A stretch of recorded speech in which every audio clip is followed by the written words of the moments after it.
மரத்தின் உச்சியில ஒரு பறவை கூடு, ஏதோ ஒரு பறவை கூடு கட்டி இருந்தது. அது என்ன பறவைன்னா ராஜாளி. ஒரு குரங்கு அந்த மரத்து கிளையில தாவி தாவி குதிச்சுக்கிட்டு இருந்தது.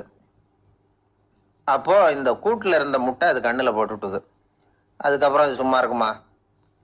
விளையாட்டா ஒரு முட்டையை எடுத்தது, மரத்தை விட்டு கீழே இறங்குச்சு. கீழே ஒரு குப்பை மேட்டில் ஒரு கோழி சில முட்டைகளை அது பாட்டுக்கு இட்டு வச்சிருந்தது. குரங்கு தன் கையில் இருந்த ராஜாளி பறவையோட முட்டையை அந்த கோழி முட்டைகளோட சேர்த்து போட்டுட்டு போயிட்டுது. கோழி வந்தது, பார்த்தது, அதுக்கு ஒன்றும் வித்தியாசம் புரியல. தன்னுடைய முட்டைகளோட சேர்த்து அந்த ராஜாளி முட்டையையும் சேர்த்து அடைகாத்துது. கொஞ்ச நாள்ல குஞ்சுகள்லாம் பொரிச்சுது, எல்லாம் முட்டையை விட்டு வெளியில வந்தது.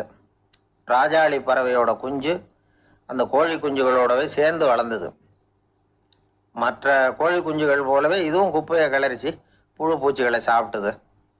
காக்கைகள் தாக்கிறதுக்கு வந்ததுன்னா மற்ற கோழி குஞ்சுகள் மாதிரியே இதுவும் பயந்து போய் தாய் கோழியின் சிறகுகளுக்கு உள்ள வந்து ஒளிஞ்சுக்கும். இப்படியே கொஞ்ச காலம் போச்சு. குஞ்சுகள்லாம் வளர்ந்து பெருசாயிட்டுது. சிலது சேவல்களாச்சு, சிலது கோழிகளாச்சு. அந்த ஒண்ணு மட்டும் ராஜாளி ஆச்சு. ஆனா ஒரு விஷயம், தான் ஒரு ராஜாளிங்கிறது அந்த பறவைக்கு தெரியாது. தன்னையும் ஒரு கோழின்னே அது நினைச்சுக்கிட்டு இருக்கு. அப்படி நினைச்சுக்கிட்டு குப்பை மேட்டை கிளறிக்கிட்டு இருக்கு. ஒரு நாள் சாயந்தர நேரம் இந்த ராஜாளி பறவை கீழே அது பாட்டுக்கு வழக்கம் போல குப்பையை கிளறிக்கிட்டு இருக்குது. அப்போ அண்ணாந்து பாக்குது. வானத்துல உயரத்துல கூட்டமா ராஜாளி பறவைகள் உல்லாசமா வட்டம் அடிச்சு பறந்துகிட்டு இருக்கு. அதே இது பாக்குது. இதுக்கு மனசுக்குள்ள ஏக்கமா போச்சான். அப்போ இதுக்கு ஆண்டவன் பேர்ல கோபம் வந்துதான். ஆண்டவனுக்கு என் பேர்ல ஏன் இந்த ஓர வஞ்சனை? என்னையும் ஒரு ராஜாளியா படைச்சிருந்தா நானும் கூட இந்நேரம் ஆகாயத்துல உல்லாசமா பறந்துகிட்டு இருப்பேனே அப்படின்னு நினைச்சு வருத்தப்பட்டுதான். இது வேடிக்கையா இருக்குல்ல? ஒரு வகையில பார்த்தா நாம கூட இந்த ராஜாளி பறவை மாதிரி தான் வாழ்ந்துகிட்டு இருக்கோம் அப்படிங்கிறார் ஒரு உளவியல் நிபுணர். நம்மால எவ்வளவு வேலை செய்ய முடியும் அப்படின்னு நாம நினைச்சுக்கிட்டு இருக்கிறோமோ அதை விட பல மடங்கு நம்மால வேலை செய்ய முடியுமா? பல மடங்கு வேகமாகவும் வேலை செய்ய முடியும் அப்படிங்கிறார் அவர். நம்முடைய முழுமையான பலம் என்னங்கிறது நமக்கே தெரியறதில்ல. அதுதான் கஷ்டம். நம்முடைய பலம் தெரியாததுனாலதான் நாம எதுக்கு எடுத்தாலும் பயந்துகிட்டு இருக்கிறோம். ஒரு ஆள் இருந்தான். அவனுக்கு எப்படின்னா கோழியை கண்டா பயப்படுவான். ஏன் கோழியை கண்டா பயம்னா, அவனுக்கு மனசுக்குள்ள தான் ஒரு புழுன்னு நினைப்பு. தன்னை ஒரு புழுவா நினைக்கும் பொழுது, புழுன்னா கோழி வந்து கொத்தும்ல, அதனால கோழியை கண்டு பயப்பட ஆரம்பிச்சிட்டான். இவன் நடுங்கிடுவான். எதிரில் கோழி வந்ததுன்னா உடம்பு பூரா நடுங்க ஆரம்பிச்சிடும். வீட்டில் இருக்கிறவங்க பார்த்தாங்க. இவனை அழைச்சிட்டு போய் ஒரு மனநோய் மருத்துவமனையில சேர்த்துட்டாங்க. அங்க உள்ள டாக்டர் இவருக்கு சிகிச்சையெல்லாம் கொடுத்தார். ஒரு வாரம் இவனை தங்க வச்சு வேண்டிய சிகிச்சையெல்லாம் கொடுத்து மன ரீதியாக அவனை மாற்றி, சரி இனிமேல் நீ வீட்டுக்கு போகலாம்னு சொல்லி அனுப்பி வச்சார். வீட்டுக்கு புறப்பட்டான். அப்போ சொன்னார், இதை பாருப்பா, நீ வீட்டுக்கு போகலாம், நேராக வீட்டுக்கு போ, நல்லா ஞாபகம் வச்சுக்கோ, இனிமே வந்து நீ ஒரு புழு கிடையாது, மனுஷன், தைரியமா புறப்படு, போயிட்டு வா அப்படின்னு சொல்லி வழி அனுப்பி வச்சார். சரிங்க டாக்டர்னு சொல்லிவிட்டு இவன் புறப்பட்டு போனான். பாதி வழி போயிருப்பான். லேசா நிமிர்ந்து பார்க்கறான், எதிரில் ஒரு கோழி வந்துகிட்டு இருக்கு. அது பாட்டுக்கு சாதாரணமா நடந்து வந்துகிட்டு இருந்தது. அவ்வளவுதான், இவன் உடம்பு கிடுகிடுன்னு ஆட ஆரம்பிச்சுட்டுது. திரும்பி ஓடி வந்துட்டான். டாக்டர் கேட்டார், ஏன்பா திரும்பி ஓடி வந்துட்டேன்னு. பாதி தூரம் போயிட்டேன் டாக்டர், எதிரில் ஒரு கோழி வந்துகிட்டு இருக்குது, அதான் பயமா இருந்தது, வந்துட்டேன்னா. டாக்டருக்கு ஒரு மாதிரி ஆயிடுது. அவர் சொன்னார், இதை பாருப்பா, நான் தான் சொன்னேனே, நீ ஒரு புழு இல்லை, மனுஷன். இனிமே நீ புழு கிடையாது, நீ ஒரு மனுஷன். நீ ஒரு புழு இல்லைங்கிறது இன்னமும் உனக்கு புரியலையா அப்படின்னார் டாக்டர். நான் புழு இல்லைங்கிறது எனக்கு தெரிஞ்சுட்டுது டாக்டர், இது அந்த கோழிக்கு தெரியுமான்னு தெரியலையே அப்படின்னா. இவெல்லாம் எந்த காலத்துல மாறுறது? அதனால வாழ்க்கையில வெற்றி பெறணும் அப்படின்னு நினைக்கிறவங்க யாரா இருந்தாலும் தன்னுடைய பலம் என்ன அப்படிங்கிறத முதல்ல புரிஞ்சுக்கணும். தன்னுடைய சக்தியை புரிஞ்சுக்கிட்டவன் வெற்றி பெறுவது நிச்சயம். இந்த உலகத்துல எல்லாருக்கும் மகிழ்ச்சி தரக்கூடிய ஒரு பொருள் எது? இது ஒரு முக்கியமான கேள்வி. இந்த கேள்விக்கு பொருத்தமான ஒரு பதிலை உங்களால சொல்ல முடியுமா? அதாவது கொஞ்சம் யோசிச்சு பார்த்தா பணம்னு சொல்லலாமா? இப்போ கையில் காசு இல்லாதவங்ககிட்ட ஒரு 10 ரூபாயை கொடுத்தா அது அவனுக்கு சந்தோஷத்தை கொடுக்கும். ஏற்கனவே வருமான வரி பிரச்சனையில் சிக்கி இருக்கிறவர்கிட்ட இன்னும் கொஞ்சம் பணம் இந்தாங்கன்னு சொல்லி கொடுத்தோம்னா அது அவருக்கு சங்கடத்தை தான் கொடுக்கும். அதனால் அந்த கேள்விக்கு பணங்கிறது பொருத்தமான பதிலாக இருக்க முடியாது. கேள்வி என்னன்னா, இந்த உலகத்தில் எல்லாருக்கும் மகிழ்ச்சி தரக்கூடிய ஒரு பொருள் எது? சரி, இனிப்புன்னு சொல்லலாமா? ஏன்னா எல்லாருக்கும் இனிக்க தானே செய்யும். அதுலேயும் ஒரு சிக்கல் இருக்குது. சர்க்கரை வியாதிக்காரங்களுக்கு அது என்ன சந்தோஷத்தையாக கொடுக்கும்? ஆக எல்லாருக்கும் வேறுபாடு எதுவும் இல்லாமல் மகிழ்ச்சியை கொடுக்கக்கூடியது வேற ஏதோ ஒன்று இருக்குது. அது என்னன்னு கண்டுபிடிக்கணும். அதுதான் இன்றைக்கி தகவல். அதை கண்டுபிடிக்கணும்னா இந்த கதையை கேட்கணும்.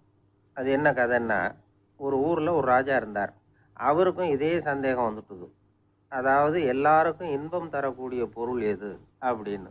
இதுக்கு பதில் தெரிஞ்சுக்கிறதுக்கு ஆசைப்பட்டார். சரி, அதுக்கு என்ன செய்யலாம்னு யோசனை பண்ணார். நாட்டு மக்களுக்கு பகிரங்கமாக ஒரு அறிவிப்பு கொடுத்தார். நம்ம நாட்டு மக்கள் இன்பம் தரக்கூடிய பொருள் எதுன்னு நினைக்கிறாங்களோ அதை கொண்டுகிட்டு வந்து அரண்மனையில் உள்ள கண்காட்சி மண்டபத்தில் வைக்கலாம்.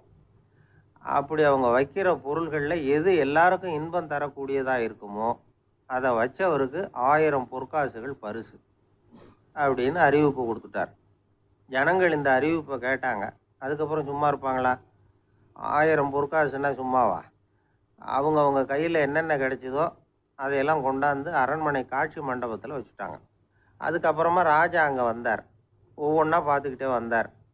முதல்ல ஒரு குயில் இருந்தது, இனிமையாக பாடக்கூடிய குயில். இந்த குயிலோட இன்னிசை எல்லாருக்கும் இன்பம் தரக்கூடியது தான். இருந்தாலும் காது கேட்காதவங்களுக்கு இந்த இசை எப்படி இன்பம் தர முடியும்? அதனால் இது சரியில்லைன்னு விட்டார். அடுத்தபடியாக போனார். அங்கே என்ன வச்சுருக்குறாங்கன்னு பார்த்தா ஒரு அழகான மயில் அங்கே தோகை விரித்து ஆடிக்கிட்டு இருக்குது. இந்த மயிலோட ஆட்டம் மனசுக்கு இன்பம் தரக்கூடியது தான். இருந்தாலும் பார்வை இல்லாதவங்க இந்த ஆட்டத்தை பார்த்து ரசிக்க முடியுமா? முடியாது. அதனால் இதுவும் சரியில்லை அப்படின்னு சொல்லிவிட்டார். அதுக்கு அடுத்தபடியாக போனார். பல வகையான இனிப்பு பண்டங்களை வச்சுருந்தாங்க. பார்த்தார், வயசானவங்களுக்கும் நோயாளிகளுக்கும் இது இன்பம் தராது, துன்பம் தான் கொடுக்கும் அப்படின்னார். இப்படி ஒவ்வொன்றா பார்த்துக்கிட்டே போகிறார். அழகான மலர்கள், கனிகள், ஓவியங்கள் எதுவுமே பொருத்தமாக தெரியல. சகல பேருக்கும் இன்பம் தரக்கூடிய வகையில் எதுவும் இல்லை. கடைசியாக வந்தார். அங்கே ஒரு களிமண் பொம்மை இருந்தது. அது என்ன பொம்மை தெரியுமா?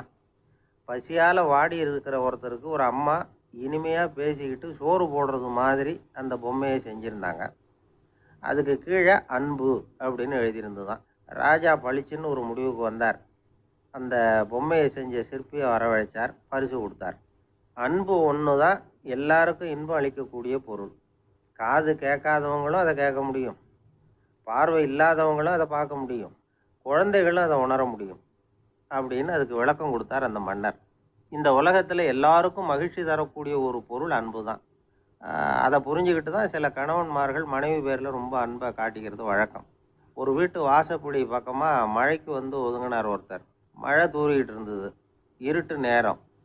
அந்த வீட்டில் இருந்தவர், இன்னைக்கு ராத்திரி வேணும்னா இங்கேயே தங்கிட்டு காலையில் போங்க அப்படின்னார். உடனே இவர் சொன்னார், ரொம்ப நன்றிங்க, ஒரு 10 நிமிஷத்தில் இதை வந்துடுறேன் அப்படின்னு சொல்லிவிட்டு எங்கேயோ ஓடினார். 10 நிமிஷம் கழித்து திரும்பி வந்தார். ஆமாம், எங்கே போயிட்டு வந்தீங்கன்னு கேட்டார் வீட்டில் இருந்தவர். நேராக எங்கள் வீட்டுக்கு போய் மனைவி கிட்ட இன்னைக்கு ராத்திரி இங்கேயே தங்கிக்கிறேன்னு சொல்லிவிட்டு வந்துட்டேன் அப்படின்னார் அவர். அன்புல இது ஒரு ரகம். ஒரு வயசான அம்மா தெரு வழியாக போயிட்டு இருந்தாங்க. அவங்க கையில் எண்ணத்தையோ வச்சுக்கிட்டு அதை அடிக்கடி பார்த்துக்கிட்டே இருந்தாங்க.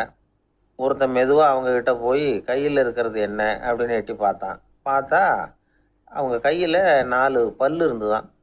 இவன் ஆச்சரியமாக அந்த அம்மாவை பார்த்தான். ஏம்மா, உனக்கு என்ன பைத்தியமா? ஏது இந்த பல்? இதை என்னத்துக்காக கையில் வச்சுக்கிட்டு அலைஞ்சிக்கிட்டு இருக்கிற அப்படின்னு கேட்டிருக்கான்.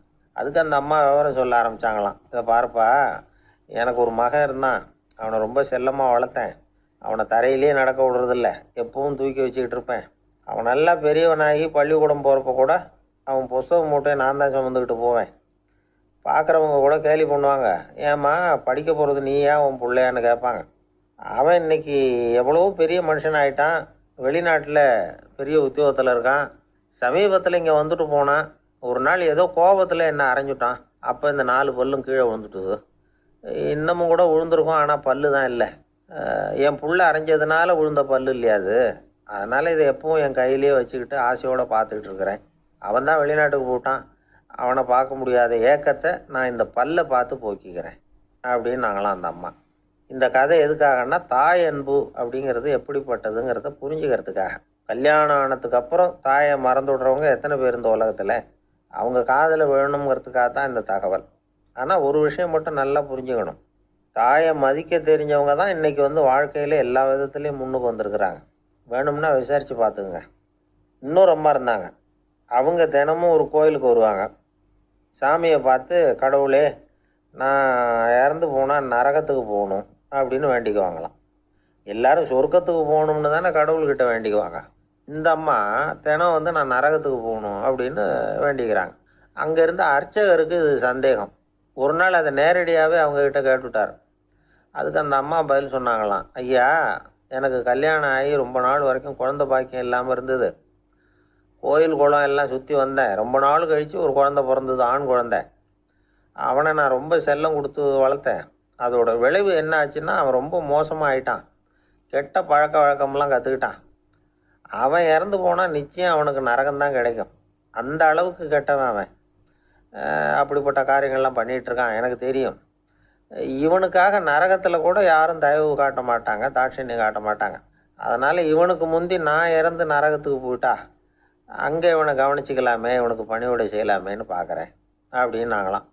அதனால தான் நான் நரகத்துக்கு போகணும்னு தினம் ஆண்டவனை வேண்டிகிட்டு இருக்கிறேன் அப்படின்னு கண்கலங்கி அந்த அம்மா சொன்னாங்களாம். அதுதான் தாய் உள்ளம்ங்கிறது. தாயின் பெருமையை சரியாக உணர்ந்துட்டா அவங்களுக்கு எப்பவும் எந்த கஷ்டமும் வராது. இது ஏதோ உபதேசத்துக்காக சொல்கிற வார்த்தை இல்லை, உண்மையான வார்த்தை. இந்த விவரத்தையெல்லாம் நண்பர் ஒருத்தர்கிட்ட சொல்லிக்கிட்டு இருந்தேன். அவர் கொஞ்ச நாள் கழித்து என்னை தேடி வந்தார். அவர் கையிலேயே 4 பல்லு வச்சுருந்தார். என்னங்க ஆச்சு, ஏதுங்க இந்த பல்லு அப்படின்னு விசாரித்தோம். உங்கள் உபதேசத்தை கேட்டுவிட்டு இந்த உலகத்தில் எல்லாரையும் தாயாக நினைக்க ஆரம்பிச்சிட்டேன். ஒரு அம்மாவை கடத்தரில் பார்த்து தாயேன்னு கூப்பிட்டேன். அவங்க உடனே பலார்னு என்னை அரைஞ்சிட்டாங்க. பல்லு விழுந்துட்டுது. அதை தான் பொறுக்கி எடுத்துக்கிட்டு நேராக உங்களை தேடி வந்துக்கிட்டு இருக்கிறேன்னார். தாயேன்னு தானே கூப்பிட்டீங்க, அதுக்கு ஏன் அரைஞ்சாங்க அப்படின்னு கேட்டோம். நான் தாயேன்னு கூப்பிட்டது அவங்க காதில் நாயேன்னு விழுந்துட்டு தான், அதுதான் இப்படி ஆயிட்டுது அப்படின்னார். ஊருக்கு வெளியில் அமைதியான ஒரு இடம், அங்கே ஒரு ஆசிரமம், அங்கே ஒரு சாமியார். அவர் தினமும் நல்ல போதனைகள்லாம் செய்வார். பல பேர் போய் அங்கேயே சில நாள் தங்கி இருந்து அவர் சொல்கிற அறிவுரைகளை எல்லாம் கேட்டுக்கிட்டு வர்றது வழக்கம். ஒரு தடவை அவரை பார்த்துட்டு போகிறதுக்காக 3 வெளியூர் தம்பதிகள் வந்தாங்களாம். அந்த மடத்திலேயே சாப்பிட்டுக்கிட்டு தங்கி இருந்து அவங்களுடைய போதனைகளை கேட்டுக்கிட்டு போகணுங்கிறது அவங்க நோக்கம். காலையில் குளிச்சுட்டு பூஜையில் உட்காந்தார் அந்த சுவாமி. இவங்களும் குளிச்சுட்டு அந்த பூஜையை பார்க்கறதுக்காக அவர் முன்னாடி உட்காந்தாங்க. பூஜை ஆரம்பமாச்சு. சம்பிரதாயப்படி அது ரொம்ப நேரம் நடந்துக்கிட்டே இருக்குது. இவங்களுக்கு நல்ல பசி இருந்தாலும் இந்த நேரத்தில் அதை எப்படி வெளியில் காட்டிக்கிறது? பேசாமல் இருந்தாங்க. அந்த சுவாமி பூஜையை முடித்தார். அதுக்கப்புறம் பேச ஆரம்பித்தார். பேச்சு அருமையாக தான் இருந்தது, அமிர்தமாக தான் இருந்தது. இருந்தாலும் இவங்களுக்கு இருக்கிற வயிற்று பசி அது சரியாக கவனிக்க விடலை. அந்த சுவாமியே இதை கவனித்ததா தெரியல.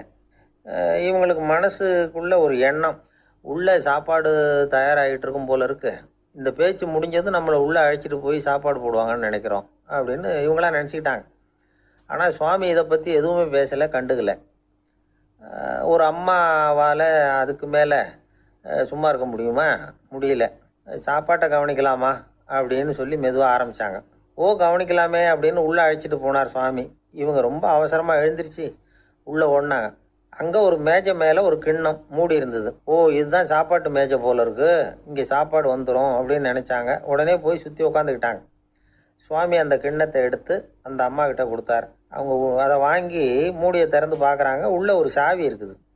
ஓ, சரிதான், இது சமையலறை சாவி போல் இருக்குது, அங்கே போய் அதை திறந்து சாப்பாட்டை நாமே எடுத்துக்கிட்டு இங்கே வச்சுக்கிட்டு சாப்பிட்ணும் போல இருக்குது அப்படின்னு நினச்சாங்க.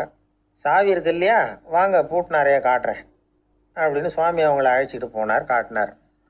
இவங்க அந்த அறையை ரொம்ப அவளோடு திறந்தாங்க. உள்ளே பார்த்தா அங்கே அரிசி, பருப்பு, விதவிதமான காய்கறி எல்லாம் இருக்குது. சமையலுக்கு வேண்டிய மிளகாய், எண்ணெய், பால், தயிர், நெய் இப்படி எல்லாமே இருக்குது. அடுப்பு, விறகு, நெருப்பு போட்டி அது கூட அங்கே இருக்குது. சாப்பாடு தயாராக இருக்கும்னு நினச்சிக்கிட்டு போனால் இப்படி இருக்குதே அப்படின்னு சொல்லி அதை பார்த்ததும் ரொம்ப சோர்ந்து போட்டாங்க அவங்க. சுவாமி, என்ன இது சாப்பாடு இல்லையா அப்படின்னாங்க. அதுதான் சாப்பாட்டுக்கு வேண்டிய எல்லாம் இங்கே இருக்குதே, அடுப்பு மூட்டி நீங்கள் தான் அவங்கவுங்க ருசிக்கு தகுந்த மாதிரி சமைச்சிக்கணும். இந்த சன்னியாசிக்கு எப்படி சமைக்க தெரியும் அப்படின்னு கேட்டார் சுவாமி. சாப்பாடு தயாராக இருக்கும்னு நாங்கள் எதிர்பார்த்தோம் அப்படின்னாங்க.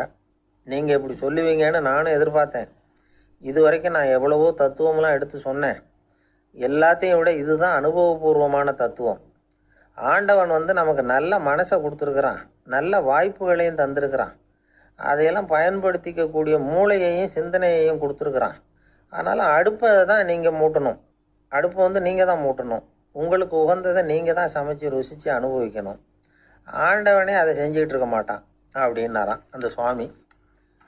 நம்முடைய வாழ்க்கையில் பல நல்ல பலன்களை பெறுறதுக்கு நாம் தான் முயற்சி பண்ணணும். அதுக்குரிய சூழ்நிலையை தான் ஆண்டவன் கொடுப்பானே தவிர அதை விளக்கறதுக்காக தான் அந்த சுவாமி அப்படி செஞ்சு காட்டியிருக்கிறார். இது ஒரு பெரியவர் இப்படி ஒரு விளக்கம் கொடுத்தார். அதுக்கப்புறம் அந்த 3 தம்பதிகளும் தெளிவடைஞ்சுட்டாங்களாம். நாம் தெளிவடைகிறது எப்போங்கிறது தான் தெரியல அப்படின்னு பல பேர் இதை கேட்டுட்டு சொல்லிகிட்டு இருக்கிறாங்க. இந்த கதையை நம்முடைய நண்பர் ஒருத்தர்கிட்ட சொன்னேன். அந்த நண்பர் ரொம்ப சந்தோஷப்பட்டார். நீங்கள் சொல்கிறது கரெக்டு சார், ஆனால் நான் அதை விட ஒரு படி மேலே சார். எனக்கெல்லாம் அரிசி பருப்பு இருக்கிற ரூம் எதுன்னு கையை காட்டிட்டா போதும், உடனே கிண்ணத்துலேருந்து சாவியை எடுத்து கொடுக்கணுங்கிற அவசியம்லாம் இல்லை எனக்கு. அப்புறம் எப்படி ரூமை திறந்துருவீங்க அப்படின்னு கேட்டேன். பூட்டை உடச்சி திறந்துருவேன், அதுதான் எனக்கு பழக்கம். இந்த பாராட்டு விழா அப்படின்னார். ஒரு நண்பர் இருக்கார், எப்போ பார்த்தாலும் கையில் ஒரு புத்தகம் இருக்கும், புத்தகம் இல்லாமல் எங்கேயும் புறப்பட மாட்டார்.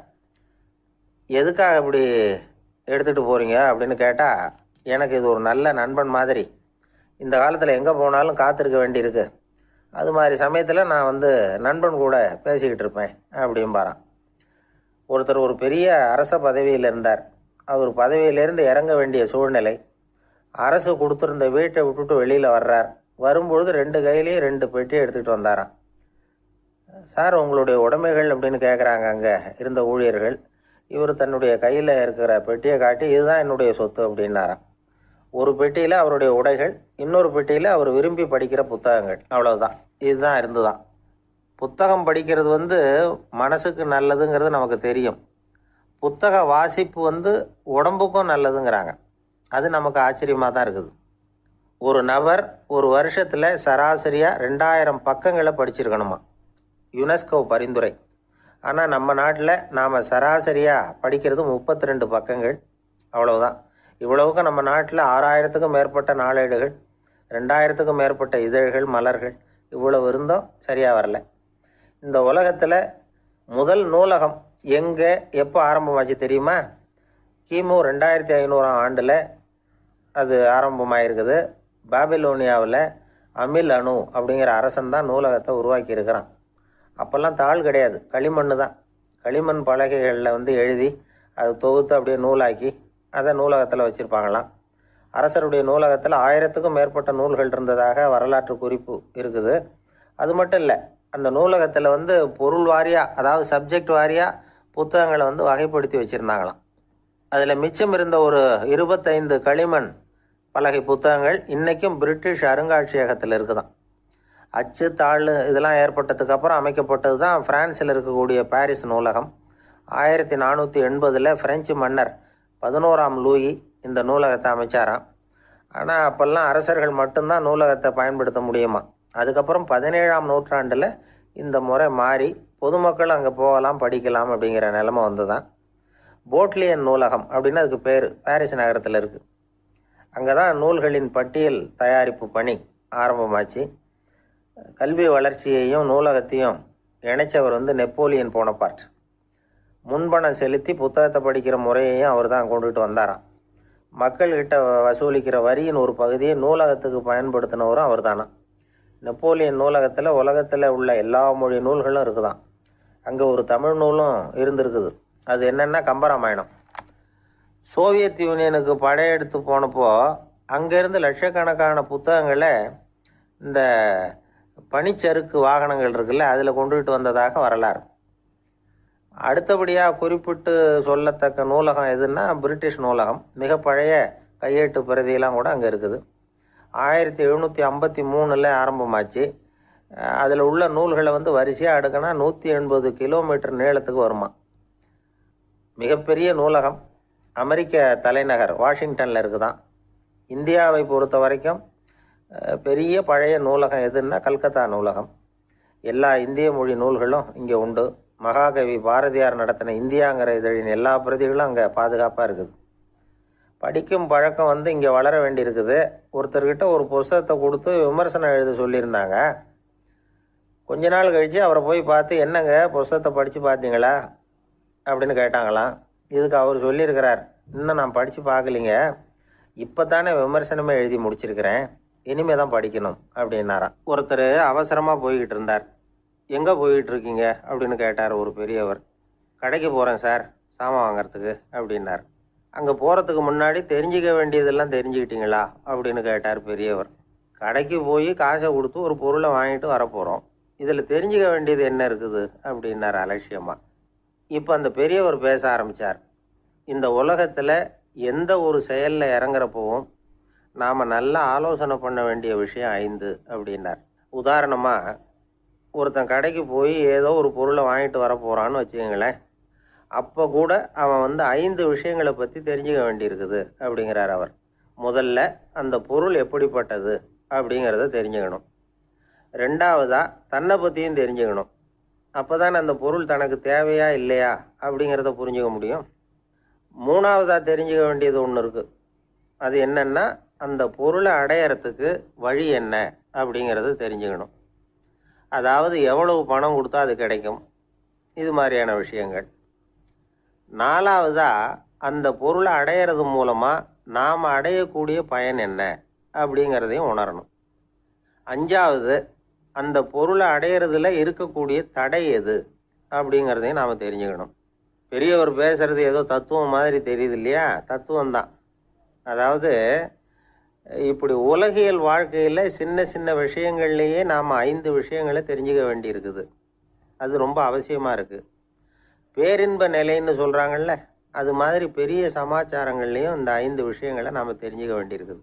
அதுக்கு பேர் என்னன்னா அர்த்த பஞ்சகம். வைணவ சமயத்தில் அர்த்த பஞ்சகம்ங்கிறது ரொம்ப பெரிய விஷயம். கடைக்கு போகிறது மாதிரி கடவுளை பார்க்க போகிறப்பவும் நாம் 5 விஷயங்களை தெரிஞ்சுக்கணுமா. முதல்ல பரம்பொருள் அப்படிங்கிறது என்ன, அதோட தன்மைகள் என்ன, இதை தெரிஞ்சுக்கணும். இதுக்கு பேர் என்னன்னா பரமாத்ம ஸ்வரூபம் அப்படின்னு பேர். ரெண்டாவது, நாம் யார், நம்மோட தன்மை என்ன அப்படிங்கிறத தெரிஞ்சுக்கணும். நான் யாருன்னு எனக்கே தெரியலங்கிறப்போ இதை நான் சொல்கிறேன்னு இது என்னுடையதுன்னு சொல்கிறது தப்பு தானே. அப்புறம் மூணாவது விஷயம், பரம்பொருளை நாம் அடையிறதுக்கு வழி எது, இதை தெரிஞ்சுக்கணும். இது உபாய ஸ்வரூபம் அப்படின்னு பேர். நாலாவது விஷயம், நாம் அடைய வேண்டிய பயன்கள் என்ன அப்படிங்கிறது தெரிஞ்சுக்கிறது. இதுக்கு புருஷார்த்தம் அப்படின்னு பேர். அஞ்சாவது, அந்த பயனை அடைய விடாமல் தடுக்கிற தடைகள் யாவை அப்படிங்கிறது தெரிஞ்சுக்கிறது. இது விரோதி ஸ்வரூபம். இதைத்தான் தடையியல் அப்படின்னு சொல்கிறாங்க. அதாவது பரமாத்மாவை பற்றிய அறிவு, ஜீவாத்மாவை பற்றிய அறிவு, உபாயம் பற்றிய அறிவு, புருஷார்த்தம் பற்றிய அறிவு, இந்த 4 அறிவுக்கும் எதிரடையா, அதாவது அதையெல்லாம் தப்பாக புரிஞ்சுக்கிறதால உண்டாகக்கூடிய அறிவு விரோதி ஸ்வரூபம். என்ன இது தகவலில் ஏதாவது கதை சொல்லுவீங்கன்னு பார்த்தா ஏதோ தத்துவம் பேசிக்கிட்டு இருக்கிறீங்களே அப்படின்னு நினைக்கலாம். இதுவும் தெரிஞ்சுக்க வேண்டிய ஒரு பெரிய விஷயந்தான். காதில் போட்டு வச்சா எப்போவாவது உபயோகப்படும். என்னுடைய நண்பர் ஒருத்தர் ஒரு நாள் என்கிட்ட சொன்னார், சார், அடுத்த மாதம் தஞ்சாவூரில் ஒரு கல்யாணம், போகிறதா வேண்டாமா அப்படின்னு ஒரே குழப்பமாக இருக்குது அப்படின்னார். நான் உடனே இந்த அர்த்த பஞ்சக உபதேசம் பண்ண ஆரம்பித்தேன். அவர் எல்லாத்தையும் பொறுமையாக கேட்டுவிட்டு, சரி சார், நான் போகிறதுன்னு முடிவு பண்ணிவிட்டேன்னார். எப்படி இந்த முடிவுக்கு வந்தீங்க அப்படின்னு கேட்டேன். அவர் சொன்னார், சார், அந்த 2வது பாயிண்ட் ஒன்று சொன்னீங்களே, அதை புரிஞ்சுக்கிட்டதுக்கு அப்புறம்தான் இந்த முடிவுக்கு வந்தேன் அப்படின்னார். என்ன 2வது பாயிண்ட்டுன்னு? அதாவது தன்னை பற்றி புரிஞ்சுக்கணும் அப்படின்னு சொன்னீங்க. உடனே என்னை பற்றி புரிஞ்சுக்கிட்டேன், நான் யாருங்கிறது எனக்கு தெரிஞ்சுது, உடனே போகிறது தான் நல்லதுன்னு முடிவு பண்ணிவிட்டேன்னார். நீங்கள் யாருன்னு கேட்டேன். நான் தான் சார் அந்த கல்யாணத்தில் தாலி கட்ட வேண்டிய மாப்பிள்ளை அப்படின்னார். அந்த காலத்தில் அண்ணாமலை ரெட்டியார்னு ஒருத்தர் இருந்தார். அவர் வெங்கனூர் அப்படிங்கிற கிராமத்தில் இருந்தார். அங்கேருந்து விருத்தாசலம் கோவிலுக்கு தவறாமல் போயிட்டு வந்துக்கிட்டு இருந்தார். இடையில வெள்ளாறு, அதில் ஒரு சமயம் வெள்ளம் வந்துட்டுது. இவரால் போக முடியல. அதோட விளைவு வெங்கனூர்லேயே ஒரு கோவில் கட்டணும் அப்படின்னு முடிவு பண்ணார், சிவாலயம். அந்த சமயத்தில் வடநாட்டில் பஞ்சம். அதனால் அங்கே இருந்த பல சிற்பிகள் தென்னாட்டை நோக்கி வர ஆரம்பித்தாங்க. அவங்க வெங்கனூர் வழியாக வர்றது தெரிஞ்சதும் இவர் போய் பார்த்தார். இங்கே ஒரு கோவில் கட்டணும், அதுக்கு நீங்கள் உதவணும்னார். பஞ்ச காலத்தில் இப்படி ஒரு வாய்ப்பு கிடைச்சதில் அவங்களுக்கும் ரொம்ப மகிழ்ச்சி. உற்சாகத்தோடு ஒத்துக்கிட்டாங்க. ஆலய திருப்பணி ஆரம்பமாச்சு. அவங்களுக்கு வேண்டிய எல்லா வசதிகளையும் இவர் செஞ்சு கொடுத்தார். அவங்களுக்கு எந்த குறையும் இல்லாமல் பார்த்துக்கிட்டார். அது மட்டும் இல்லை, ஒவ்வொரு நாளும் அங்கே வருவார். உங்களுக்கு என்ன வேணும், எது வேணும்னு கேட்பார். ஏதாவது குறை இருந்தால் சொல்லுவாங்க, உடனே தீர்த்து வைப்பார். இவரும் கேட்பார், எந்த குறையாக இருந்தாலும் என்கிட்ட சொல்லுங்க அப்படின்னு சொல்லுவார். அதை தவிர இவராகவே கவனித்தும் அவங்களுக்கு என்னென்ன தேவைங்கிறத கண்டுபிடிச்சி அதையெல்லாம் கொடுத்துக்கிட்டு இருப்பார். என்ன தேவைன்னாலும் அதை நிறைவேற்றி வச்சுருவார். அந்த சிற்பிகளின் தலைவன் ஒருத்தன், அந்த ஆளுக்கு வெத்தலை பாக்கு போடுறது பழக்கம். இதை தெரிஞ்சுக்கிட்டு அதுக்காகவே ஒரு ஆளை ஏற்பாடு பண்ணார். வேணுங்கிறப்போலாம் நீ வெத்தலை சிவல் மடித்து கொடுக்க வேண்டியது உன் வேலை அப்படின்னு ஒருத்தனை ஏற்பாடு பண்ணிட்டார். இப்படியெல்லாம் செஞ்சதும் அவங்களுக்கும் ரொம்ப உற்சாகம். ரொம்ப பொறுப்பாக சிற்ப வேலைகளை செஞ்சுக்கிட்டு இருக்கிறாங்க. ஒரு நாள் என்னாச்சு தெரியுமா? அந்த சிற்பிகளின் தலைவன் ரொம்ப நுணுக்கமாக ஒரு வேலையை செஞ்சுக்கிட்டு இருக்கிறான். சாரம் போட்டு அது மேலே படுத்துக்கிட்டு அண்ணாந்து பார்த்து உச்சியில் நுணுக்கமான சிற்பங்களை உருவாக்கிக்கிட்டு இருக்கான். சிற்பியின் கவனம் செதறப்படாதுங்கிறதுனால இவர் மெதுவாக சத்தம் போடாமல் கிட்ட போய் நின்று அதை கவனிச்சிக்கிட்டு இருக்கிறார். அந்த சிற்பி வழக்கம் போல் வெத்தலை பாக்குக்காக இடது கையை கீழே நீட்டினான். அந்த சமயம் பார்த்து அவருக்கு தாம்பூலம் கொடுக்குறவன் அங்கே இல்லை, எங்கேயோ போயிருக்கிறான். அண்ணாமலை ரெட்டியார் என்ன பண்ணார் தெரியுமா? தனக்காக கொடுக்கப்பட்ட தாம்பூலத்தை வாங்கி சிற்பியின் கையில் கொடுக்குறார். அவன் வாங்கி போட்டுக்கிட்டான். இது என்ன இன்னைக்கு வெத்தலை சீவல் வேறு மாதிரி இருக்குது, வாசனை தாம்பூலமாக இருக்குது அப்படின்னு யோசனை பண்ணிவிட்டு கீழே திரும்பி பார்க்குறார். பார்த்தா ரெட்டியார் மறுபடியும் சிற்பி கை நீட்டும் பொழுது கொடுக்கறதுக்காக தாம்பூலத்தை மடித்து வாங்கி வச்சுக்கிட்டு தயாராக நிற்கிறார். சிற்பிக்கு அதிர்ச்சி. உடனே பொத்துன்னு கீழே குதிச்சான். ஐயா, என்ன இது நீங்களா அப்படின்னா. இவர் சொன்னார், நான் ஒன்றும் தப்பு பண்ணலையே, உன்னுடைய கை புண்ணியம் செஞ்ச கை, கோயில் கட்டுற கை, அந்த கைக்கு தாம்பூலம் கொடுக்கறதுல என்ன தப்பு அப்படின்னாராம். ஏற்கனவே பஞ்சத்தில் அடிபட்டு வந்த எங்களை நீங்கள் ஆதரித்ததே பெரிய விஷயம். இந்த செயல் என்னை ஒரு பெரிய கடனாளி ஆகிவிட்டுது. ஐயா, எங்களுக்கு உணவு உடை இதை மட்டும் நீங்கள் கொடுத்தா போதும், ஊதியம்னு எதுவும் வாங்க மாட்டோம் அப்படின்னு நானும். அந்த சிற்பி எவ்வளோ வற்புறுத்தியும் எதுவும் வாங்கிக்கலையாம். இந்த செய்தியை தமிழ் தாத்தா டாக்டர் ஊவேசா சொல்லியிருக்கிறார். அந்த காலத்தில் எப்படிப்பட்டவங்கள்லாம் வாழ்ந்துருக்கிறாங்க பாருங்கள். இந்த காலத்தில் ஒருத்தர் கோவில் கட்டினார், வேலை செய்கிற எல்லாருக்கும் சாப்பாடு போடுவார். சிற்ப வேலை செஞ்சுட்டு சாப்பிட வர்ற ஒவ்வொருத்தர் கையையும் அன்பாக பிடிச்சி முத்தம் கொடுத்து உள்ளே அனுப்புவார். அந்த கைகளுக்கு நீங்கள் கொடுக்குற மரியாதையாது அப்படின்னு கேட்டாங்க.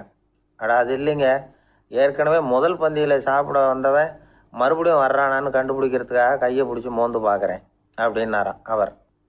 பிரம்மத்தை அறிந்தவன் பிரம்மமாகறான் அப்படின்னு ஒரு பெரியவர் பேசினார் ஒரு கோவிலில். தைத்திரிய உபனிஷத்து அப்படி சொல்லுதான். இதை கேட்கும் பொழுது நமக்கு ஒரு சந்தேகம் வரும். அது எப்படி? பிரம்மத்தை அறிந்தவன் பிரம்மமாகறான்னா, சிங்கத்தை அறிந்தவன் சிங்கமாகறானா, தோசையை அறிந்தவன் தோசை ஆகிறானா? இப்படிப்பட்ட சந்தேகம் நமக்கு வர்றதில் ஒன்றும் ஆச்சரியம் இல்லை. இது இயற்கை. இதுக்கும் அந்த பெரியவரே பதில் சொல்கிறார். சிங்கம் வேற, நாம வேற. அதனால் சிங்கத்தை அறிந்தவன் சிங்கமாக மாட்டான். ஆனால் பிரம்மம் வேற, நாம வேற இல்லை. அதனால் பிரம்மத்தை அறிந்தவன் பிரம்மமாகறான் அப்படிங்கிறது அவரோட விளக்கம். மனிதன் அவன்தான் தான் பிரம்மங்கிறது தெரியாதனால தான் அதை வேற எங்கேயோ தேடிட்டு இருக்கிறான். கடைசியில் அது தான் தாங்கிறது புரிஞ்சுக்கிற பொழுது அவன் பிரம்மம் ஆயிடுறான். இதை விளக்கிறதுக்கு ஒரு உபநிஷத்து கதையே இருக்குது. நமக்கு தெரிஞ்ச கதை தான், ஆனால் அதை வேறு விதமான அர்த்தத்தில் விளையாட்டாக சொல்லிகிட்டு இருக்கிறோம். ஒரு சமயம் ஒரு 10 நண்பர்கள் ஒரு காட்டு வழியாக போய்கிட்டு இருக்கிறாங்க. குறுக்க ஒரு நதி, அதை கடந்து அடுத்த பக்கம் போகணும். எல்லாரும் ஒரு வழியாக கடந்து அடுத்த கரைக்கு போய் சேர்ந்துட்டாங்க. அங்கே போய் சேர்ந்ததுக்கப்புறம் எல்லாரும் பத்திரமா சேர்ந்துட்டோமா அப்படின்னு தெரிஞ்சுக்கிறதுக்காக எண்ணி பார்க்குறான் அந்த கூட்டத்து தலைவன். அவங்க மொத்தம் 10 பேர். ஆனால் அவன் எண்ணி பார்க்குறப்போ 9 தான் வருது. ஏன்னா அவன் தன்னை விட்டுவிட்டான். எதிரில் நிற்கிறவங்கள மட்டுமே எண்ணுறான். ஐயோ 10வது ஆள் எங்கேங்கிறான், பதறான். சரி நீ இரு, நான் எண்ணி பார்க்குறேன்னு சொல்லிவிட்டு இன்னொருத்தன் எண்ணுறான். அவனும் தன்னை விட்டுட்டு எண்ணுறான். 9 தான் வருது. எல்லாரும் கொய்யோ முறையோன்னு கத்த ஆரம்பிச்சிட்டாங்க. அந்த சமயத்தில் ஒரு பெரியவர் அந்த பக்கமாக வர்றார். என்ன விஷயம்னு விசாரிக்கிறார். 10வது ஆள் 6 அடிச்சுட்டு போட்டுது அப்படின்னு சொல்லி இவங்க அழறாங்க. சரி அழாதீங்க அப்படின்னு சொல்லி அந்த தலைவனை பார்த்து இப்படி வாங்குறார். வர்றான். இப்போ எனக்கு முன்னாடி ஒரு தரம் எண்ணு பார்க்கலாம்ங்கிறார். 1 2 3ன்னு ஆரம்பித்து 9ல் வந்து முடிக்கிறான். உடனே பெரியவர் நீ தான் அந்த 10வது ஆள் அப்படிங்கிறார். இது உண்மை. நாம தான் அது. நாம தான் நம்மளை வேற எங்கேயோ தேடிட்டு இருக்கிறோம். நாம் எங்கேயோ தேடிட்டு இருக்கிறோமே, அந்த பிரம்மம் நாம தான். இப்படி ஒரு பெரிய உண்மையை விளக்கறதுக்காக தான் அப்படி ஒரு கதை சொல்லப்பட்டது. ஆனால் அதை வந்து நாம் வேறு விதமாக வேடிக்கையாக உபயோகப்படுத்திக்கிட்டு இருக்கிறோம். எப்படி தெரியுமா? ஒரு ஆத்தங்கரையில் ஒரு 10 பேர் முழிச்சுக்கிட்டே நின்றுக்கிட்டு இருந்தாங்களாம். அந்த பக்கமாக வந்த ஒருத்தன் ஏன் இப்படி முழிச்சுக்கிட்டு நிற்கிறீங்கன்னு கேட்டிருக்கிறான். எங்களுக்கு நீச்சல் தெரியாது, நாங்கள்லாம் அடுத்த கரைக்கு போய் சேரணும் அப்படின்னாங்களாம். சரி, நாங்கள் விட்டுட்டு போய் விடுறேன். எல்லாரும் அக்கறைக்கு போய் சேர்ந்த உடனே ஆளுக்கு ₹1 வீதமாக மொத்தம் ₹10 எனக்கு கொடுக்கணும் அப்படின்ட்டுருக்கான் இவன். சரின்னு ஒத்துக்கிட்டாங்க. இவன் ஒவ்வொருத்தராக கையை பிடிச்சி மெதுவாக ஆற்றுல இறக்கி அழைச்சிட்டு போயிட்டான். 9 பேரை கரை சேர்த்துட்டான். 10வது ஆள் பாதி ஆற்றுல போயிட்டு இருக்கிறப்போ திடீர்னு வெள்ளம் வந்துட்டுது. புடி நழுவி போச்சு. கையை விட்டுட்டான். வெள்ளம் அடிச்சிட்டு போட்டுது. அழைச்சிட்டு வந்தவன் நீச்சல் அடித்து தட்டு தடுமாறி கரைக்கு வந்து சேர்ந்துட்டான். கரையில் இருந்தவங்களுக்கு இந்த விஷயம் தெரியாது. இருந்தாலும் இவன் உடம்பு பூரா நனைஞ்சி கொஞ்சம் அதிகமாக மூச்சு வாங்க நின்றுக்கிட்டு இருந்தானா, ஏங்க ஏன் இப்படி மூச்சு வாங்குது, என்ன விஷயம் அப்படின்னு கேட்டாங்களாம். அதுக்கு இவன் கொஞ்சமாக அலட்டிக்காமல் சொன்னானா, வேற ஒன்றும் இல்லை, நீங்கள் கொடுக்க வேண்டிய ₹10ல் ₹1 குறைஞ்சி போச்சு, அவ்வளவுதான் அப்படின்னானா. ஒரு ஆள் ராமகிருஷ்ணரை தேடி வந்தான். அவன் கையில் 1000 பொற்காசுகள் வச்சுருந்தான். அதை அவர்கிட்ட கொடுத்து இதை ஏற்றுக்கணும் அப்படின்னு ரொம்ப பணிவாக கேட்டுக்கிட்டான். அவர் பார்த்தார், இது எனக்கு தேவையில்லை, ஆனாலும் உன்னுடைய மனசை புண்படுத்துறதுக்கு நான் விரும்பலை, அதனால் நீ கொடுக்குறத வாங்கிக்கிறேன்னார். வாங்கிக்கிட்டார். அப்புறம் கேட்டார், இதை பாரு, இனிமேல் இதெல்லாம் என்னுடைய இது தானே அப்படின்னார். ஆமாம், அதையெல்லாம் நான் உங்களுக்கே கொடுத்துட்டேன்னா அவன். சரி, இப்போ நீ எனக்காக ஒரு காரியம் பண்ணணும்னார். என்ன செய்யணும்னு சொல்லுங்கன்னா, இந்த நாணயங்களையெல்லாம் எடுத்துக்கிட்டு போய் கங்கை நதியில் எரிஞ்சுட்டு வா அப்படின்னார். இவனுக்கு அதிர்ச்சியாக போச்சு. என்ன பண்ணுறது, இனிமேல் அது முடியாதுன்னு சொல்ல முடியாது. ஏன்னா அந்த நாணயங்களையெல்லாம் அவருக்கே கொடுத்துட்டான். இனிமேல் அதெல்லாம் இவனுடையது இல்லை. பேசாமல் அவ்வளவே அள்ளிக்கிட்டு ஆத்தங்கரைக்கு போனான். போனவன் ரொம்ப நேரம் திரும்பியே வரல. ராமகிருஷ்ணருக்கு சந்தேகம், என்ன ஆச்சு அந்த மனுஷனுக்கு, காசுகளோடு அந்த கங்கையில் குதிச்சுட்டானா, போகும்பொழுதே ஒரு மாதிரியாக தான் போனான், போய் என்னன்னு பார்த்துட்டு வாங்க அப்படின்னார். அங்கே இருந்த ஒருத்தர் ஓடி போய் பார்த்தார். அவர் போய் பார்க்கும் பொழுது அவன் அங்கேயே இருந்தான். அதுக்கப்புறம் அவர் திரும்பி வந்தார். வந்து விவரத்தை சொன்னார். அதாவது அவன் கங்கை கரையில் உட்காந்துக்கிட்டு ஒவ்வொரு நாணயமாக 1 2ன்னு எண்ணி எண்ணி வீசிக்கிட்டு இருக்கிறான். அவனை சுற்றி ஒரு கும்பல் நின்றுக்கிட்டு அவனை தடுத்துக்கிட்டு இருக்குது அப்படின்னு விவரத்தை சொன்னார் போயிட்டு வந்தவர். இதை கேட்டதும் ராமகிருஷ்ணரே புறப்பட்டு அங்கே போனாராம். என்ன இப்படி பண்ணிகிட்டு இருக்கிற, நான் வந்து உன்னை அந்த நாணயங்களை கங்கையில் வீசி எறிய சொன்னேன், நீ ஏன் அதை எண்ணிக்கிட்டு இருக்கிற அப்படின்னார். பழக்கம்தான் காரணம், நான் ஒவ்வொரு நாளும் ஒவ்வொன்றா சேமித்து வச்சேன். இன்றைக்கி என்கிட்ட நிறைய இருக்குது, உங்களுக்கு ஒரு 1000 நாணயங்களை கொடுக்கணுங்கிறது என்னோட ஆசை அப்படின்னா. இப்போ ராமகிருஷ்ணர் சொன்னார், ஒரே நேரத்தில் எல்லாத்தையும் சம்பாதிச்சிருந்தா நீ வந்து எண்ணுறது வந்து பொருத்தமாக இருக்கும். எல்லாத்தையும் இழக்கும்போது வந்து ஒவ்வொன்றா எண்ணிக்கிட்டு இழக்கிறதுங்கிறது சரியான செயல் இல்லை. அதனால் ஒரே தடவையாக எல்லாத்தையும் தூக்கி எறிஞ்சிடும் அப்படின்னார். இது வந்து இழப்பது அப்படிங்கிற ஒரு உயர்ந்த நிலை. இதை வந்து நாம் யதார்த்த வாழ்க்கையில் சம்மந்தப்படுத்தி பார்த்து குழப்பிக்கிட்டு இருக்கக்கூடாது. இழக்கிறேன்னு சொல்லிக்கிட்டு இருக்கிற காசையெல்லாம் ஆற்றுலையும் குளத்துலையும் கொண்டு போய் எரிஞ்சிட்டு வாங்க அப்படின்னு உபதேசம் பண்ணுறதாக யாரும் நினச்சிடக்கூடாது. இதில் நாம் புரிஞ்சிக்க வேண்டியது என்னென்னா, எதையாவது ஒன்றை வந்து இன்னொருத்தருக்கு கொடுக்கணும் அப்படின்னு விருப்பப்பட்டால் அதை மனப்பூர்வமாக கொடுத்துடணும். கொடுத்துட்டு அதையே நினச்சிக்கிட்டு இருக்கக்கூடாது. நம்மால் ஒருத்தர் ஒரு ₹100 நோட்டை தன்னுடைய நண்பர் ஒருத்தர்கிட்ட கொடுத்து, இது உனக்கு தான் வச்சுக்கோ அப்படின்னார். அவர் பார்த்தார், இது இனிமேல் எனக்கு தானே சொந்தம் அப்படின்னார். ஆமான்னார் அவர். அப்படின்னா எனக்காக நீ ஒரு உதவி செய்யணும்னார். சொல்லுங்கள் செய்கிறேன்னார் அவர். இந்த ₹100 நோட்டை தீ வச்சு கொளுத்தி விடுன்னார். இவர் அதிர்ச்சியாகி அவரை பார்த்தார். இப்போ அவர் சொன்னார், நீ எனக்கு அன்பாக கொடுத்தது இது, இந்த நோட்டு கள்ள நோட்டுங்கிறது எனக்கு முன்னாடியே தெரியும், சீக்கிரம் கொளுத்தி விடு, அதுதான் நம்ம 2 பேருக்குமே நல்லது அப்படின்னாராம் அவர். ஏங்க எங்கே போயிட்டு வரீங்க அப்படின்னு கேட்டேன். எனக்கு வேண்டப்பட்ட ஒருத்தரை பார்த்து. ஆஸ்பத்திரிக்குன்னார். எந்த ஆஸ்பத்திரிக்குன்னே? மாட்டு ஆஸ்பத்திரிக்குன்னார். என்ன விஷயம்னே? மாமனாருக்கு உடம்பு சரியில்லை, அதுதான் மாட்டு ஆஸ்பத்திரிக்கு போயிட்டு வரேன்னார். அட பாவி, அதுக்கு அந்த ஆஸ்பத்திரிக்காக போவாங்க அப்படின்னு ஆச்சரியமா. அட அது இல்லைப்பா, முதல்ல எங்கள் குடும்ப டாக்டர் தான் தேடிக்கிட்டு போனேன், அவர் அந்த நேரத்தில் அவர் வளர்க்குற நாய்க்குட்டிக்கு உடம்பு சரியில்லைன்னு சொல்லி அதை தூக்கிக்கிட்டு மாட்டு ஆஸ்பத்திரிக்கு போயிட்டாராம் சொன்னாங்க. அதனால் அங்கே போய் அவரை சந்தித்து விஷயத்தை சொல்லிவிட்டு வர்றேன்னார். அப்புறம் தான் எனக்கு கொஞ்சம் நிம்மதியாக இருந்தது. பொதுவாக நமக்கு தெரிஞ்ச வரையில் டாக்டர்கள் 2 வகை. நமக்கு வைத்தியம் பண்ணுற டாக்டர்கள் ஒரு வகை, நம்மக்கிட்ட இருக்கிற ஆடு மாடு கோழிக்கு வைத்தியம் பண்ணுற டாக்டர்கள் ஒரு வகை. இப்போ தான் எனக்கு தெரியும் இன்னொரு வகையான டாக்டர்களும் உண்டுங்கிறது. அது யாருன்னா பூச்சிகளுக்கு வைத்தியம் பண்ணுற டாக்டர்கள், அதாவது பூச்சி டாக்டர்கள். வெளிநாடுகளில் அப்படிலாம் கூட சில பேர் இருக்கிறாங்க. பிரிட்டனில் யார்க்ஷயர் வட்டாரத்தில் ராதர்ஹாம் அப்படின்னு ஒரு ஊர். அங்கே ஒரு விலங்கியல் மருத்துவர் பேர் டாக்டர் லான்ஸ் ஜெப்சன். அவர் ஆஸ்பத்திரி வாசலில் பார்த்தீங்கன்னா தினமும் நிறைய பேர் நின்றுக்கிட்டு இருப்பாங்க. கையில் கண்ணாடி குடுவை, தகர டப்பா இப்படி ஏதாவது இருக்கும். அதுக்குள்ளே ஏதாவது பூச்சிகள் இருக்கும். அதுக்கு வைத்தியம் பண்ணுறதுக்காக வந்தவங்க தான் அவங்கெல்லாம். சிலந்தி பூச்சி, பல்லி, தேளு, பாம்பு இப்படி ஏதாவது இருக்கும். பொழுதுபோக்காக சில பேர் நாய், பூனை, கிளி, மைனா, புறா இப்படி ஏதாவது வளர்க்குறாங்கல்ல, அது மாதிரி இப்போல்லாம் தேளு, பல்லி, பாம்பு, பூச்சி இதையெல்லாம் வளர்க்க ஆரம்பிச்சிட்டாங்களாம். இது ஒரு புது ஃபேஷன். இப்போ கூண்டுக்குள்ளே டப்பாக்குள்ளே போட்டு வளர்க்குறது, அதுக்கு ஏதாவது நோய் வந்துட்டுதுன்னா வைத்தியம் பண்ணுறதுக்கு டாக்டர்கிட்ட வந்துட வேண்டியது, இப்படி இந்த பழக்கம்லாம் நிறையா வந்துட்டுது. ரத்தம் உறிஞ்சிற அட்டைகள் கூட இவங்ககிட்ட வைத்தியத்துக்கு வருதான். சிலந்திகளில் செங்கால் சிலந்தின்னு ஒரு வகை. மத்திய அமெரிக்க காடுகளில் இது அதிகம். சிலந்திகள்லேயே ரொம்ப விலை உசந்தது இந்த ரகம்தான். கால்களில் சிவப்பு கோடுகள் இருக்கும். இந்த இனம் இப்போ குறைஞ்சிக்கிட்டே வர்றதுனால சர்வதேச விதிகளின்படி இவற்றின் ஏற்றுமதி இறக்குமதிக்கு தடை விதிக்கப்பட்டிருக்குது. அதனால் இதை வளர்க்குறவங்க வீட்டுக்குள்ளேயே இனவிருத்தி மூலமாக பெருக்கி விற்பனை பண்ணிட்டு வராங்களாம். அந்த வகை சிலந்திகள் தான் இப்போ வைத்தியத்துக்கு அதிகமாக வருதான். சரி, இதுக்கெல்லாம் எப்படி வைத்தியம் பண்ணுறாங்க? முதல்ல அதை குளிர்பதன பெட்டியின் வழுவழுப்பான சுவரில் விட்ட உடனே அதெல்லாம் மெதுவாக இறங்கி வரும். அப்போ அதன் நோயை கண்டுபிடிக்கிறது சுலபம். அப்புறம் அதுக்கு கிருமிகளை கொல்லக்கூடிய மருந்துகளையோ வலி நிவாரண மருந்துகளையோ கொடுப்பாங்க. கால் உடைஞ்ச சிலந்திகளுக்கு பசையை கொண்டு ஆப்ரேஷன் பண்ணுவாங்க. சில சிலந்திகளுக்கு உடைஞ்ச காலை எடுத்துட்டா புதிய கால் வளர்ந்துடும். சிலந்திகளை மனிதர்கள் கையில் எடுக்கிறப்போ அது பயந்து போய் கீழே குதிக்குது. அதனால் கால் உடஞ்சி விடுது, இல்லைன்னா வயிறு சேதமடையுது. அந்த நிலைமையில் வர்ற சிலந்திகளுக்கு மயக்க மருந்து கொடுத்து ஆப்ரேஷன்லாம் கூட பண்ணுறாங்களாம். பார்த்தீங்களா பூச்சிகளுக்கு வந்த வாழ்வே. நம்ம ஊர்லேயும் வீடுகளில் பூச்சிகள் வளர்க்குறது உண்டு. ஒருத்தர் வந்தார், எனக்கு 3000 கரப்பாம்பூச்சி அவசரமாக தேவைப்படுது, எங்கே கிடைக்கும்னு கேட்டார். கரப்பாம்பூச்சியா? அது என்னத்துக்குன்னு கேட்டோம். அது வேறு ஒன்றும் இல்லை, நான் குடியிருக்கிற வாடகை வீட்டை காலி பண்ண போகிறேன்.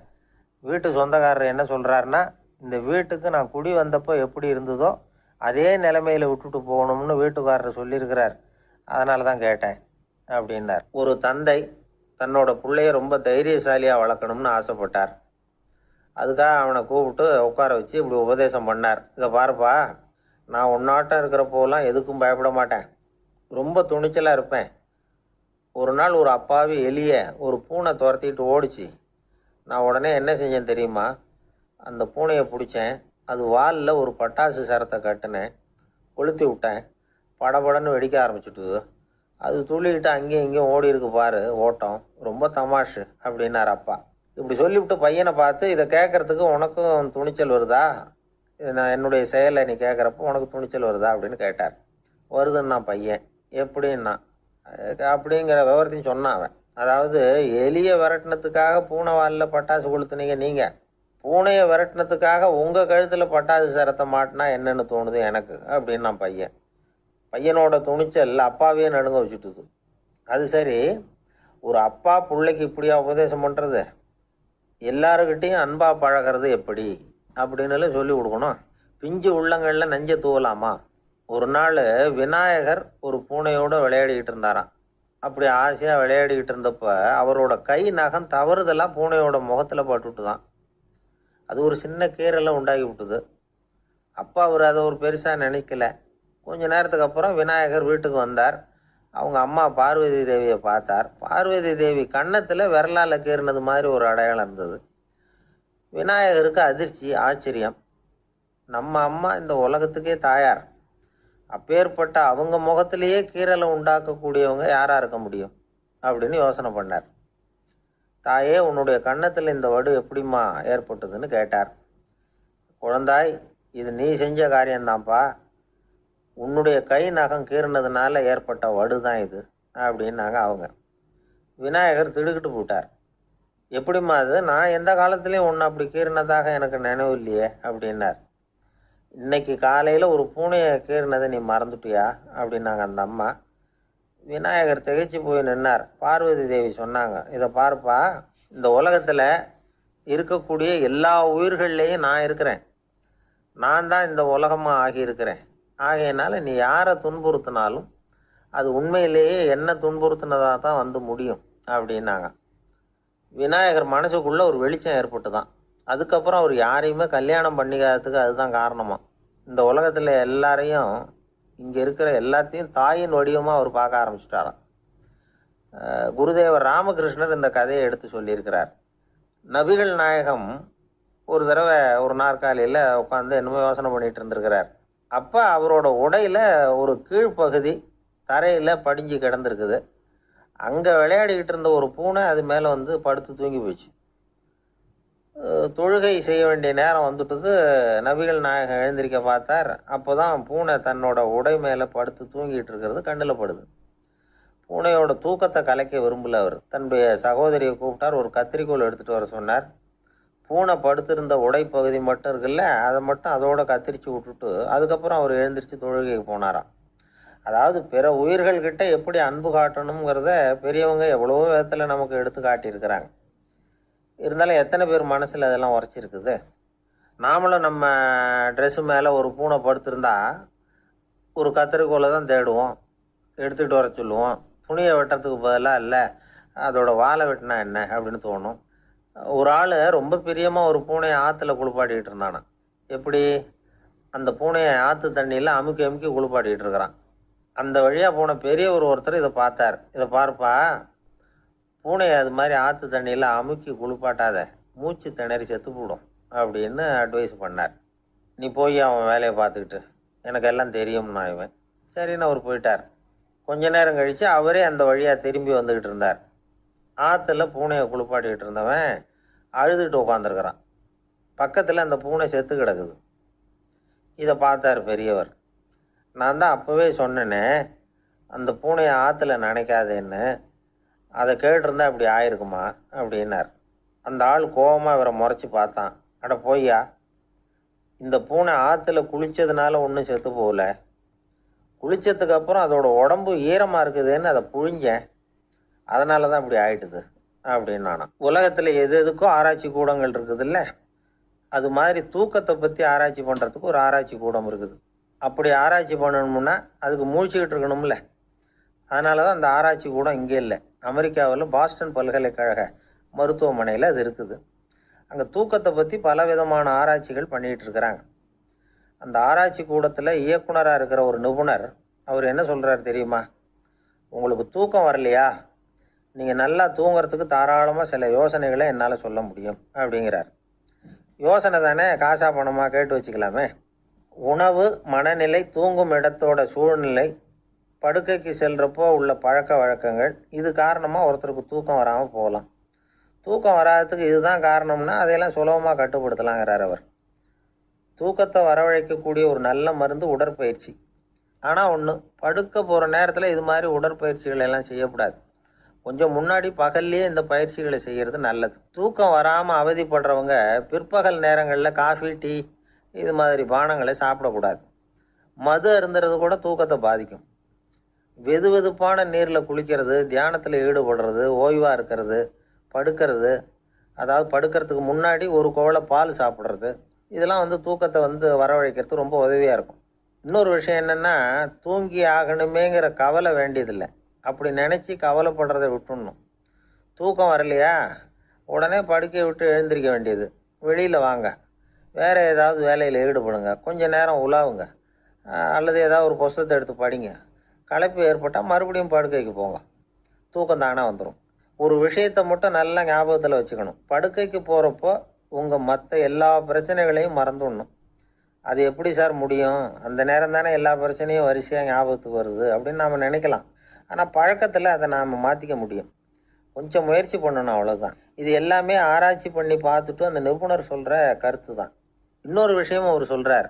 அது என்னென்னா, உடல் கோளாறு காரணமாக தூக்கம் வராமல் அவதிப்படுறவங்களுக்கெல்லாம் இந்த யோசனைகள் சரியாக வராது அப்படிங்கிறார். அதுக்கெல்லாம் மருத்துவ சிகிச்சை கொடுத்து தான் சரி பண்ணணும். சில பேருக்கு நடு ராத்திரியில் மூச்சு திணறல் ஏற்பட்டு தூக்கம் வராமல் போயிடும். ஊரெல்லாம் தூங்குறப்ப தான் மட்டும் தூங்காமல் மூழ்கிட்டு இருக்கிறது, ஊரெல்லாம் மூழ்கிட்டு இருக்கிறப்போ தான் மட்டும் தூங்குறது, இது மாதிரி கோளாறுகளால் சில பேர் பாதிக்கப்படலாம். காலு தசை முறுக்கிக்கிறதுனால சில பேருக்கு அடிக்கடி விழிப்பு வரலாம். மன அழற்சி காரணமாக சில பேருக்கு தூக்கம் வராது. இது மாதிரி கோளாறுகளுக்கெல்லாம் அதுக்கு தகுந்த மாதிரி சிகிச்சை கொடுத்து தான் சரி பண்ண வேண்டியிருக்கும். எந்த கோளாறும் இல்லாமல் தூக்கம் வரலைன்னா ஆரம்பத்தில் சொன்ன முறைகளை கடைபிடிச்சு பார்க்கலாம். தூக்கம் வந்ததுன்னா யோசனை சொன்ன அந்த நிபுணருக்கு நன்றி சொல்லலாம். ஒருத்தர், ஏன் சார் பஸ்ஸில் தூங்குறது கெட்ட பழக்கமானு கேட்டார். இல்லையே, நான் கூட பஸ்ஸில் போகிறப்ப தூங்கிட்டு தானே போவேன் அப்படின்னார் இன்னொருத்தர். அப்புறம் ஏன் என்ன டிரைவர் வேலை வேணாம்னு வீட்டுக்கு அனுப்பி வச்சுட்டாங்க அப்படின்னாராம் அவர். ஒருத்தரை பார்த்து உன்னுடைய நண்பர்கள் யார் அப்படின்னு ஒரு கேள்வி கேட்டு பாருங்க. கொஞ்சம் யோசித்து பதில் சொல்லுவாங்க. அவங்கக்கிட்டேயே உன்னுடைய எதிரிகள் யார் அப்படின்னு கேளுங்க, கடகடன்னு ஒப்பிச்சிருவாங்க. நம்ம மனசு இருக்க அது எப்படின்னா, நம்ம நண்பர்களை விட எதிரிகளை அது நல்லா ஞாபகத்தில் வச்சுக்கும். இது ஒரு ஆச்சரியமான உண்மை. உங்களால் நண்பர்களை மறந்துட முடியும், ஆனால் எதிரிகளை மறந்துட முடியாது. இது ஒரு வேடிக்கையான நிலைமை தான். அழகான தருணங்களை நாம் ஏன் மறந்துடுறோம்? இது இயற்கை. ஏன்னா நம்ம மனசு மலர்களை கவனிக்கிறதில்ல, அதில் இருக்கிற முள்ளை தான் கவனிக்குது. தன்னை காயப்படுத்துகிற எதையும் அது உடனே கண்டுகொள்ளுது. ஒரு தெளிந்த சிந்தனை உடைய மனசு மிக அழகாக உள்ள எல்லாத்தையும் கவனிக்கும். அது நன்றியுடன் உணரக்கூடிய எல்லாத்தையும் பார்த்து குறிச்சிக்கும். இப்படிப்பட்டவங்க வாழ்க்கை இயல்பாகவே நல்லா அமையும். அது ரொம்ப அபூர்வம். மனசில் உள்ள ஒரு சிறிய அமைப்பை மாற்றுவதை பொறுத்து தான் இந்த விஷயம் அப்படிங்கிறார் ஓஷோ. ஒரு யூத கோவில் இருந்து தான், அது யூதர்களின் மடமாகவும் இருந்தது. அங்கே ஒரு தலைமை குரு, அவர் ரொம்ப கண்டிப்பானவர். அந்த கோவிலை ஒட்டி ஒரு தோட்டம். ஒரு நாள் காலையில் அந்த தோட்டத்தில் 2 இளம் யூதர்கள் நடந்து போய்கிட்டு இருக்கிறாங்க. காலையில் 1 மணி நேரம், மாலையில் 1 மணி நேரம் அவங்க அந்த தோட்டத்தில் நடக்கிறதுக்கு அனுமதி உண்டு. மற்ற நேரங்களில் அவங்க மத புத்தகங்களை படிக்கணும், பிற விதிமுறைகளை கடைபிடிக்கணும். அந்த 2 பேருமே தொடர்ந்து புகைப்பிடிக்கிற பழக்கம் உள்ளவங்க. ஆனால் கோவில் மடத்தில் இருக்கிறப்போ அவங்க புகைப்பிடிக்க முடியாது, அது கடுமையான குற்றம். சரி, நாம் தோட்டத்தில் இருக்கிறப்போவாவது புகைப்பிடிக்கலாமா அப்படின்னு ஒரு ஆசை அவங்க 2 பேருக்குமே. இருந்தாலும் பயம். இப்படி கேட்டால் மதகுரு என்ன சொல்லுவாரோ அல்லது என்ன செய்வாரோங்கிற பயம். இப்படியே கொஞ்ச நாள் ஆச்சு. ஒரு நாள் இந்த 2 பேரில் ஒருத்தன் ரொம்ப கலங்கி போய் அந்த கோவிலிருந்து வெளியில் வந்துக்கிட்டு இருந்தான். வந்தவன் நேராக தோட்டத்து பக்கம் போனான். அங்கே இன்னொருத்தன் ஆனந்தமாக புகை பிடிச்சிக்கிட்டு இருக்கிறான். அதை பார்த்து தான் இவனுக்கு அதிர்ச்சி. அட கடவுளே, என்ன இது, நீ கேட்காமலே ஆரம்பிச்சிட்டியா அப்படின்னா. இல்லை, நான் கேட்டுவிட்டு தான் ஆரம்பிச்சிருக்கேன்னா அவன். அப்படியா, என்ன மனுஷன் இவர், நானும் தான் கேட்டேன், என்னை கண்ணாபுண்ணான்னு திட்டி விட்டார். இது என்ன கோவிலா இல்லை நரகமா? உனக்கு புகை பிடிக்கணும்னு ஆசையாக இருந்தால் நரகத்துக்கு போகணும்னு சொல்லிவிட்டார். அது சரி, உன்னை மட்டும் எப்படி அனுமதிச்சார் அப்படின்னு கேட்டான் இவன். அவன் சிரிச்சுக்கிட்டே, நீ எப்படி கேட்ட சொல்லு அப்படின்னா. நாம் இந்த தோட்டத்துக்கு வர அனுமதிக்கப்பட்டிருக்கிறதே ஜபத்துக்காகத்தானே, அதனால் நான் ஜபம் சொல்லும் பொழுது புகை பிடிக்கலாமா அப்படின்னு கேட்டேன். அதுக்கு தான் அவர் சத்தம் போட்டு என்னை அடிக்கவே வந்துட்டார் அப்படின்னா இவன். நீ ஒரு மாதிரியாக கேட்டிருக்க, நான் வேறு மாதிரியாக கேட்டிருக்கிறேன். ஜபம் சொல்லும்போது புகை பிடிக்கலாமான்னு நீ கேட்டிருக்க. ஐயா, புகை பிடிக்கும் பொழுது ஜபிக்கலாமா அப்படின்னு நான் கேட்டேன். அதில் தப்பு ஒன்றும் இல்லை அப்படின்னு பதில் சொல்லிட்டார் அப்படின்னா. ஒரு சிறிய மாற்றம்தான் அது மிகப்பெரிய மாறுதலை ஏற்படுத்தி விட்டது. மனசு நல்ல விதமாக சிந்திக்க ஆரம்பிச்சுட்டுதுன்னா மகிழ்ச்சிக்கு பஞ்சம் இல்லை. ஒரு கஞ்சன் ஆற்றுல விழுந்துட்டான். வெள்ளத்தில் தத்தடிச்சுக்கிட்டு இருக்கிறான். கரையில் நின்ன ஒருத்தர், உன் கையை கொண்டா இப்படி பிடிச்சி இழுத்து கரையில் சேர்த்து விடுறேன்னார். எதையும் கொடுத்து பழக்கம் இல்லாத அவன் கையையும் கொடுக்க மாட்டேன்னுட்டான். இவர் பார்த்தார். உன் கையை கொடுன்னு சொல்கிறதுக்கு பதிலாக நான் என் கையை கொடுக்குறேன் பிடிச்சிக்கோ அப்படின்னார். அவன் கப்புன்னு பிடிச்சிக்கிட்டான், இழுத்து கரையில் போட்டார். என்ன சார், உங்கள் பையன் என்ன செஞ்சுக்கிட்டு இருக்கிறான் இப்போ அப்படின்னு கேட்டார் ஒருத்தர். அடிக்கடி கண்ணாடி முன்னாடி நின்று அழகு பார்த்துக்கிட்டு இருக்கிறான் சார் அப்படின்னாரு அப்பா. இளம் பருவம் இப்படி தான் இருக்கும், அதையெல்லாம் சாதாரணமாக நினச்சிடாதீங்க அப்படின்னாரு அவரு. என்ன சார் சொல்கிறீங்க?